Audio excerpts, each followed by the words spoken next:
What's good, YouTube? It's your boy Nehemiah, aka Neo. And one thing I want to say before we actually start this video is I'm thankful for the support that you guys have been giving me recently. The channel is starting to kind of explode a little bit, and I'm just gonna start uploading a lot more daily, a lot more YouTube Shorts. The one that I just posted about Robert Sarver is actually doing really well, a lot more than or a lot better than I thought it was originally gonna do. So I just want to say that.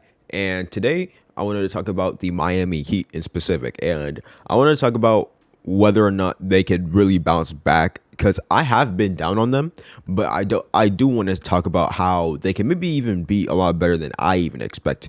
So let's just get into it. To talk about their biggest weakness, I'm gonna use this game, game 7, to really emphasize on what I'm talking about. So looking at the box score right now, you can kind of see that they were really good, or they weren't the worst in the first half of this game. But looking at the shots, 13 of them were made by Bam and Jimmy combined. Outside of them, and they took 21 shots, by the way. So outside of that, we have three of, I think it would be 17. The rest of the team was 3 and 17. That is kind of insane. And let's just look at the shots. It really just emphasizes on how this team really just lacks on perimeter creation. One one thing about this really just play is that they really just did not get the best shot. Jimmy Butler in the corner is just not the shot that you really want. And even going later into the game, we kind of see how Jimmy Butler threes are just not the way to go. Bam, I'm pretty sure they don't make this shot. I could be wrong though. Yeah, like in the beginning of this game, they really struggled into creating their really good shots. You know, PJ Tucker with the ball is just not what you're trying to look for. And I'm pretty sure Bam actually makes this one. Oh, wait, never mind. But Bam was actually pretty good at this game, and Jimmy Butler was too. But I still think that I really just looking at these plays, look, like Jimmy Butler and Bam have to go at the rim at the same time. Like they or always have to like hunt out for the rim, but they still aren't getting there. They just didn't have what it took to really just bounce into rhythm earlier in this game. Yeah, Bam made that shot, but it was still a really difficult shot. An off the balance mid range shot, which Bam doesn't really take that much in a lot of these games. It's just, I would say that that's a good look, but I still think that they really need a lot more from that.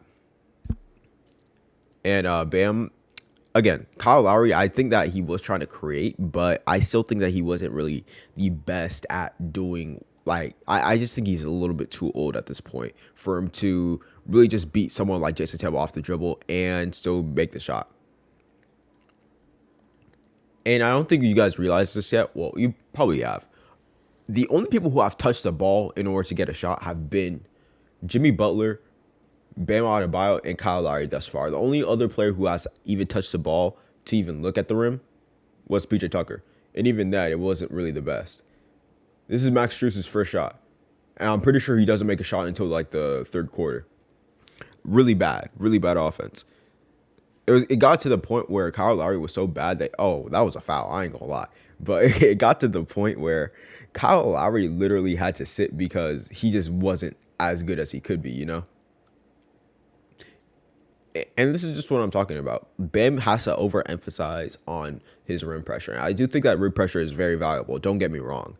But look how many Celtics players are in the paint right now. They aren't concerned with Jimmy Butler's outside shot. They aren't concerned with PJ Tucker's shot even.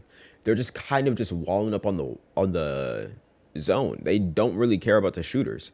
And even then, it really just stems from a problem with Jimmy Butler and Bam not being shooters themselves.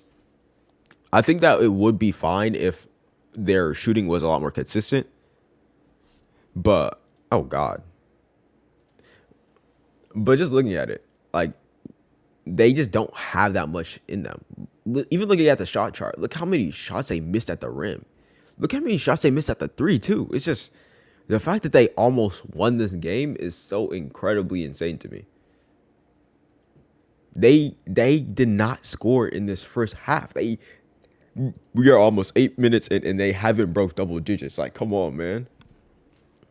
And this is mostly due to a couple things. I think After this, we're probably just gonna go back to the basketball reference page. But just looking at it, like they are getting to the paint, but they aren't getting the shots that they need. You know, they're getting really heavily contested shots. After the 3:30 minute mark, they finally got into double digits. Like, come on, man. The reason why they were in this game in the first place was because they had really good defense and they were able to like really capitalize off of that. Kind of crazy. But I think that we've seen enough from this portion of the video. So I think that we really just emphasized on really just a lot of like a shot creation, especially the best shot creation out there. And we have a guy like Tyler Hero who wasn't playing this game. He played like 24 seconds, I believe. But after that, he kind of subbed out. He wasn't really healthy. We have a guy like Victor Oladipo. And we have a guy like Jimmy Butler, Gabe Vincent, and Kyle Lowry. Now, we don't need that anymore. Now, Kyle Lowry, I don't know if he's going to... Looking at the gap between these two seasons, even though he did take 3 less shots, don't get me wrong, and it was essentially the same efficiency, I don't think that he really has it in him anymore. I think that he's just looking a little bit slower. He's just looking a little bit more methodical, which isn't the worst. However, I think that with a team like this, it's just really hard for you to capitalize off of a guy like Duncan Robinson, a guy like I think his name is Max Strus. Max Strus.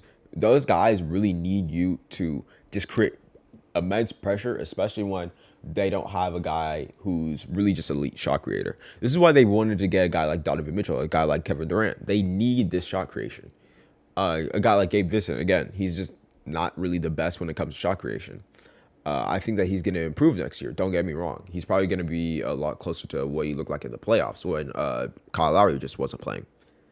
And even though he doesn't look the most efficient, the stats don't really say how good he really was. He's just that type of guy. And Jimmy Butler just needs to be I would say that he's doing as good as he was. Looking at it, he was a 27 point per game scorer. Like, there's nothing that gets better than this. He even increased his 3-point percentage. I never thought he would. He was shooting 55% from 2. Dude, that's 1.1 point per possession per game. Or a 1 point per possession. I don't know why I said per game. But every time he's touching the ball, he's essentially just scoring a point. It's crazy. But this is kind of where it leads to these 3. These 3 just need to be better. Tyler Hero needs to keep up this production. Not only that, but he needs to be a little bit better from that. I think that he's kind of like a volume microwave type of scorer. Look at it. He's shooting 17 shots per game. Let me pull up Jimmy Butler because I'm pretty sure he didn't even shoot that much. Yeah, he was leading this team in field goals last year. This dude was shooting more field goals off the bench than Jimmy Butler. And when Jimmy Butler shot 2 more field goals, he's scoring like 7 more points. And that's because of a couple things with Tyler Hero. Tyler Hero doesn't take that much threes. I know like around 7% or 7 shots are threes for him, but I don't think that really translates the best when it comes to his true shooting percentage. See, it's like 56, and I don't think his percentages are that bad. Even though he's not shooting the best from 2, he's still shooting really well from 3. But even regardless of that, because he's just taking a low amount of free throws, look, 3.3 per game, he needs to really just get a lot better when it comes to contact, getting a lot more free throw calls, because I think that's really just separates a lot of really efficient scorers to some of the elite. I think that Tyler Hero needs to be a little bit more when it comes to the rim pressure, and essentially his ball pressure in general. But another thing with Tyler Hero is that he's just kind of a playoff dropper. And I don't know if he's really up to snuff when it comes to that, which is why I think that if this team were to start a new guy at the 2, it definitely have to be Victor Oladipo. I think that they have to focus on Victor Oladipo's upside rather than Tyler Hero's upside. I think that Tyler Hero, while I do think he does fit better with Bam and Jimmy, I think that Victor Oladipo at least provides a lot more shot creation in a general sense than Tyler Hero, at least when it comes to what they really need. I think a guy like Kyle Lowry, I think he's more of a playmaker at this point. I think he's more like a Rondo-ish type of player. Not saying that Rondo is like anywhere near the stuff of Kyle Lowry. I just think that Kyle Lowry's going to play that role a lot better. So when we have a guy like Victor Oladipo, I think that he played his best games when Jimmy Butler wasn't there, and I could even maybe pull it up off of the playoff stuff, but they need to have him be that type of guy, like almost consistently. If I'm not mistaken, the second half of this game, Jimmy Butler did not play. Let me make sure. Yeah, it was this game. So the second half, Jimmy Butler didn't play, and while the stats don't show it, he was really good on defense on this game. If I'm not mistaken, Jimmy Butler did play in this game, but I think that the difference was this game. I think he played a lot more in the second half because it was just a blowout at that point. But another game that they really did well in was this game. This is a really good game for him, and I just think that he plays his best when Jimmy Butler isn't there, which I think that they should probably stagger their minutes with him or with Bam. And I just think that overall, I think, let me not say that. Overall, Victor Oladipo is probably going to be the saving grace if he's able to at least come to any type of proximity to a year like Indiana his last year, or not Indiana, Indiana in the 18 season. I think that if he's Indiana in the 18 or 19 season, I think that this team could probably get a big jump. But I think the overall problem is that this team just needs a little bit more. They're kind of capped out. These guys are going to take up a lot of salary, especially these two going forward. And I just don't think that that's really what they want. Dude like Duncan Robinson needs to go. Tyler Hero, if he needs like that max contract, he also probably has to kick the bucket. But looking at it overall, I don't really know how this team could really move forward without a trade. And this is kind of where I propose them to trade for a guy like Kevin Durant if he's available, or even a lesser guy like maybe Damian Lillard if he becomes available, Bradley Beal. Just every guy in the trade market who you think that should be traded, every one of them could have a spot in Miami. However, I think the biggest problem with their really situation is that they won't give a Bam Adebayo, which they probably shouldn't. Bam Adebayo is their defense. If they trade away Bam Adebayo, that's it. They aren't going to be the top 7-ish defense they were last year. The top 5 defense. Like, come on, man. It's just hard for me to think that this is going to be what they are going to go moving forward. So I think that if they were to improve, they have to do a midseason trade. It doesn't even have to be a guy like Bradley Beal. It could be even a guy like Bogdanovic, the guy from... Actually, let me pull up the Jazz. They do have a guy who could really benefit this roster. It could even be a guy like Jordan Clarkson. However, I don't really think that they would trade for Jordan Clarkson. But where's my boy at? He could really just benefit this roster. He's a really good shooter. He's a really good shot creator, actually. And I think that he hasn't really had the best roster around him, even when we look at Utah. And I think that if he does just make a trade, I think that we could really just see a really good side of him.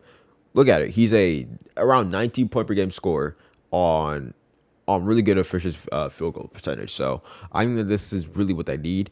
If I were Miami, I would definitely try to make something do with Duncan Robinson, a first or 2 second round picks, and maybe even like another salary filler, because I think that this guy is what they really need. I would say that if they were to make a trade, this guy, because he also fits the role of a power forward, which they do need around Bam. So, yeah, I think that's it for me. I think that the Miami Heat are starting to creep into the danger zone, and I think that they really need to trade to kind of get themselves out, because I don't really see them as a top 5 team in the East anymore. So, yeah, it's been Nehemiah, a.k.a. Neo, and I hope you guys are having a great one. And once again, thank you for the support. I really appreciate it. Road to 1,000K or 1,000. So, yeah, peace out.